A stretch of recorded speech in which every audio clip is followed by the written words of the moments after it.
Alright, shalom. Just gonna make a quick video to address real hate and fake love. Fake love and real hate. We have a lot of that going on, and I just want to speak on it real quick. If we look at what's been going on, not just within our community, the Hebrew community, those of us who are in the truth and follow the Most High, but amongst our people in general, uh, like with the situation with Tariq Nasheed and Dr. Umar and Dr. Boyce Watkins. That was really a crazy thing, and I'm not making this video to just be speaking on them specifically, but I'm going to use them as an example. You got three brothers who have a varying degree of knowledge of self and a form of knowledge, a form of wisdom, or whatever you want to call it. They're not ignorant to the truth entirely. They all have their own agendas, their own platforms and things that they push, and these are three people who I gleaned from some information, some things they say. I'm like, yeah, that's some point. Other things, I'm like, whoa, okay, all right. Let me leave that, leave that right there.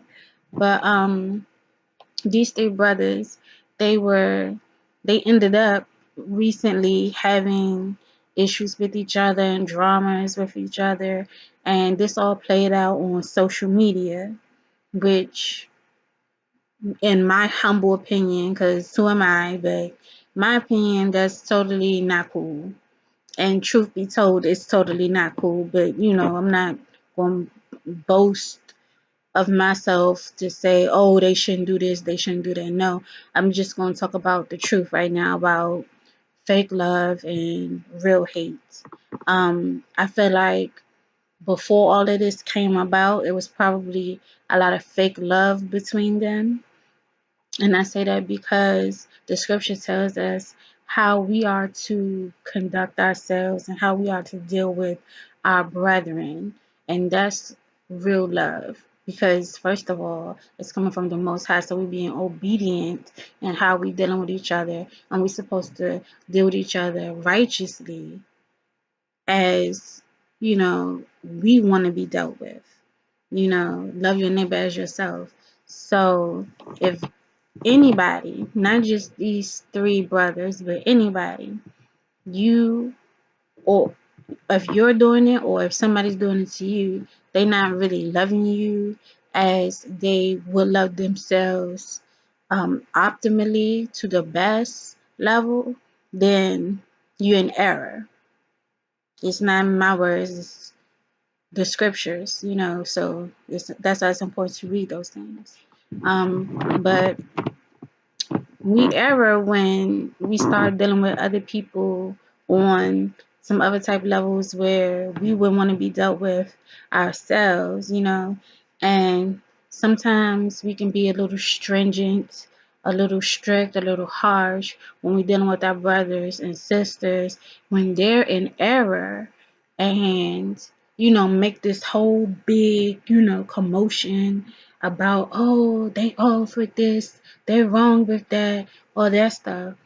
And in the same breath, you would want mercy shown to you if you was off with something, or you had not yet been coming to the knowledge and it wasn't revealed to you what is the truth. I know a lot of people who start off in the truth under, some other type doctrine, and then really get into the scriptures and really get into the word and get the understanding from the Spirit of the Most High, and that knowledge is increased and wisdom is increased and they grow from that, but they had that basic foundation and they built upon that. But if somebody came and just started ripping them apart and tearing them down just because they don't know everything in the beginning of their walk, as somebody who's been in the walk for 20 years, like, that's ridiculous. So we need to be cautious how we dealing with each other and eliminate this fake love that's amongst our people. And it starts with us, really, because everybody out there who's not in the truth, they're not in the truth. So they're not going to operate 100% at that level. If you can get 50%, you're doing good. Some people will do it, some people won't. But they're not going to operate at that level that we should be operating at. And if we not operating at the level that we should be operating at, then that says we're slacking and we need to improve. We need to set the stage and set the example. Because, I mean, if you just look around you, you would know that you impacting somebody, that the way you live and your walk has an effect on somebody, even if it's just somebody who sees you in passing. you know it could be somebody who sees you out at the store when you're shopping every week or something, if you have a regular routine and stuff like that. People watch, okay? And when you feel with the spirit of the most high, that's illuminous. You have a light illuminating, like Matthew 5 say, let your light shine before men. If it's in there, people gonna see it, and they gonna be looking at you. They gonna be ear hustling, listening to all your conversations. They're gonna be, watching you, what you have on, how you interact with other people, even down to how you treat the cashier, how you walk up in the store, your attitude, walk up out the store, all of that stuff is, if it was a different thing, you would say it's creepy because of how intently they watch you. But everybody is looking for something, because we all innately have a desire to return to our Creator and to really take on the attributes of Him, because we were made in His image. So, with that being said, if you see somebody with a form of godliness, a form of righteousness and stuff, you look and say, yeah, hey, what's going on with this person? I might need to know what this person is about, etc., etc. I want to find out what they're into and what they got going on. And that's how these so-called leaders get their following, because our people are seekers of truth and seekers of knowledge. We just not accepting the full truth and the full knowledge. So that's where we, as the Hebrew community, have to stand up like, yeah, it's time. The people are definitely waking up. The world is responding to the wake up, because the less we get away from these curses and the entanglement of the world and be set apart and return to the Most High, this stuff is about to break apart. These strongholds coming down, everything getting shaken up, and it's gonna change a lot of things. It's already changing a lot of things. So when you have these two, I guess you would call, big moguls in the so-called conscious community, they at each other's throats and stuff like that. The people who follow them, they become at each other's throats and stuff like that. But we should not be following. We should not. Please disregard that. We should not be following men. Anyways, we're supposed to be following the Most High. Okay? We have, of course, elders, leaders, and stuff like that. And we, follow, so to speak, follow in air quotes them as they follow the Most High. Everything is in order. Everything is in line. It's not no man above the Most High. Okay, none. So get that out your mind. And when you're dealing with people who, prefer philosophy over truth, and they don't want the, what you would call, restrictions, which I call righteous parameters, but they don't want to operate in those righteous parameters because they feel restricted. They can't do what they want to do and stuff. Look at we're doing what you want to do. Look at where we are now as a whole people, scattered abroad. Okay, doing what we want to do got us in this situation in the first place. So We got to get off this individual. I'm gonna do what I want to do. I'm a god. I'm a goddess. I'm an empress. I'm all of these things. We want all of these titles. Can we get these curses above us? How about that? You know, can we operate some righteousness so we can actually do something beneficial for our people that'll be lasting? Because the Most High hand is in it, He's blessing us because He's with us. Or we just gonna keep doing this temporary stuff? It really comes down to simple conversations like this. And, people want to talk about solutions and things like that.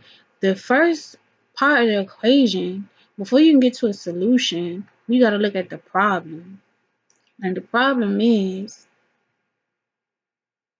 we got a lot of real hate and a lot of fake love. You know, we perpetuating all this fake love. Let's talk about this real hate. Okay. I know I haven't been spending so much time on Facebook lately because I just haven't. Normally I put whatever I'm gonna put up there for, just spread the truth, knowledge, encourage somebody, or look and say whatever. But I haven't been on Facebook a lot because that's one of the main places that I notice is a lot of real hate amongst people. You have the um, Tanakh only people who call themselves Torah only people, who don't believe in the Messiah. Um, they have a lot of, not everybody, I'm not speaking on everybody, I'm just speaking general things that I see that is widely perpetuated amongst our people. It's a lot of real hate towards the people who do accept that, the Most High sent His Son. They believe in the Messiah and stuff like that. It's a lot of hate towards each other, and it's not so much that I've seen, once again, because I can only speak on my personal experience and what I've seen throughout these thousands of people, friends and stuff on Facebook, thousands and thousands. But what I see is mostly the Torah Tanakh only people perpetuating a lot of hate towards the so-called Messianic Hebrew, which whatever, all these terms are ridiculous to me, but if you got to classify it for clarification, we'll do that. And another thing that I see is a lot of uh, single moms perpetuating hate to wives, stay-at-home wives to be specific. I see a lot of, not a lot, but enough wives throwing shade towards single moms and stuff, but everybody have a past that they come from, you know, and that's not, if they not walking in that, what are we judging that for? That's for the Most High to deal with. You know what I'm saying? That's not for us to deal with. But it's just a bunch of shade and a bunch of hate and a bunch of nastiness and confusion on both ends of the spectrum. You know, you got the pro polygyny people against the people who don't believe that polygyny is for this time, that it was in the past, or whatever their standpoint might be, that is for the future coming wilderness situation coming up or whatever. It's just a lot. It's like if you don't agree with somebody 100% in everything they say and everything they stand for and everything they believe, then they hate you for real. They don't love you. They hate you. And that's ridiculous because ultimately we should be coming together on things that we do agree on and moving forward in that, because that's the start of solving the problem. That's the beginning of the solution, is brushing off the negative and moving forward in the positive. But it's so hard for our people, and it's draining for what can be. At times, it can be draining for the people who are perpetuating positivity and, always staying impartial, because ultimately righteousness is above everything, you know. So whether you believe this or believe that, you know, the Most High is who the Most High is. He's the creator of everything. Is no gods before him. Nothing. Everything pales in comparison to him. Everything else you line up, line upon line, precept upon precept, and either you agree or you disagree. But there's no hating your brother, not in the truth. So the question comes: are we just like conscious? I'm speaking in general. Are we? Is this a conscious movement, or is this the truth for real? The for real truth. What is it? What's going on? What are we doing as a people? Because it is. If I wasn't rooted and grounded years ago in the truth of who the Most High is, and if I didn't have that strong, firm conviction, I would be confused seeing all of this stuff that I see, being exposed to the stuff that I've been exposed to. I would be confused. I would say, well, which group is real? Well, who's really dealing with the truth? Who's sincere? Who's, you know, it's confusion, and that's not of the Most High. According to the scripture, that's not of the Most High. So we have to look at the reason why we're confused. That's another part of solving the problem. First, get rid of this negativity, get rid of the hate, and then address where the confusion is coming in. Be leaning onto these understandings. Everybody got different understanding, then we know that something is off.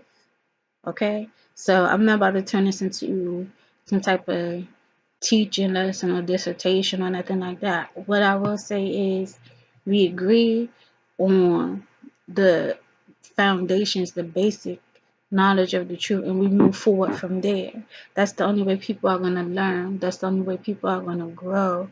We have to become unified because time is short and people are waking up, but we got to be for real as a whole, you know, for real as a people. And when I see something off, I would say 9 times out of 10, I'll say something. I haven't been as vocal lately because I have my own stuff going on. As far as like having to do this crazy detox thing, and I'll be most probably making a video about that a few months from now, because I don't like to talk about stuff without all the facts there. So I'm be putting that out soon, about the detox, my detox journey, and what went on with that. It was been rough. It's been really rough, but I'm making it through. So all praise to the Most High for that. But and we just have to get from out of this spell, you know, and get away from this negative self-hate, hate towards each other, and get down to real love. What is real love? The scriptures say, um, what is love? Keep the commandments. They're not grievous. So if we dealing righteously, we dealing with scriptures, we dealing with precept. Okay, keep the commandments. The commandments are not grievous. What's a commandment? Love your neighbor as yourself. Don't covet what your neighbor has. You know, don't bear false witness against your neighbor. That's 11 because you don't want that done to you. So we got to get back to Bible loving, you know, to real scriptural loving. And, you know, more than more often than not, nowadays, I make sure I really like examine myself and check myself, because if I feel something off, and I'm not saying everybody is just right and we just have to embrace everybody and all that stuff. No, it's people out here wicked as hell who try to come against you and do all kind of crazy stuff. That's where discernment comes in. You got to operate in discernment, because everybody can't sit at your table. But that's another conversation. I'm talking about for those who are not making themselves your enemies, but are just simply your brethren. We're going to have to find a common ground and come together. We need that unity. And even more so, I would say, amongst the sisters, because I see huge disconnect when it comes to sisters coming together and uniting and stuff like that. I remember one time, I was in one of these groups. I'm so over these Facebook groups. I'm so over these Facebook groups, but I get in there because sometimes I might get something out of it, and I might be able to speak on, something that might help somebody else. That's literally the only reason I'm in there. But I remember one time my sister was like, "Oh yeah, who's in my state? I want to link up, whatever." And I was really excited because it's not really, I don't have nobody to fellowship, no sister to fellowship with. Just me and my husband. So I'm like, yeah, I need a sister to link up with. This was some months ago. And I responded, I hit her up like, yeah, I'm in this area, sis. Like, let me know, whatever. Nothing. And I'm like, well, okay then. All right. I thought, you wanted to kick it or whatever, but maybe not. So on to the next one. I was like, I still love you, sis. It's not nothing between us, whatever. And it was for a reason. You never know what people's motives and intentions are, so can't be mad at that. Be happy. You might have dodged the air conditioner falling out of a window. I didn't want to say dodge a bullet. So that's the analogy I came up with. Anyways, let's pray about it. Let's fast on it. Let's get ourselves together. Unity. Real unity. We need real love and no hate. And we need to get rid of all of this fake love and the real hate. Get so vicious with each other and so nasty. It's almost to the point where you don't even want to hold a conversation with someone because it's just vile. But that's not for us. That's not, that's who we've become, but that's not where we come from. We need to go back to our roots, our real roots, back to where we come from, and stop all of this foolishness that we accumulated over the years of being disobedient, and become who we always meant to be. I'm ending this video. The Most High willing, I have another one coming on soon. Until then, shalom and blessings to you all and your household.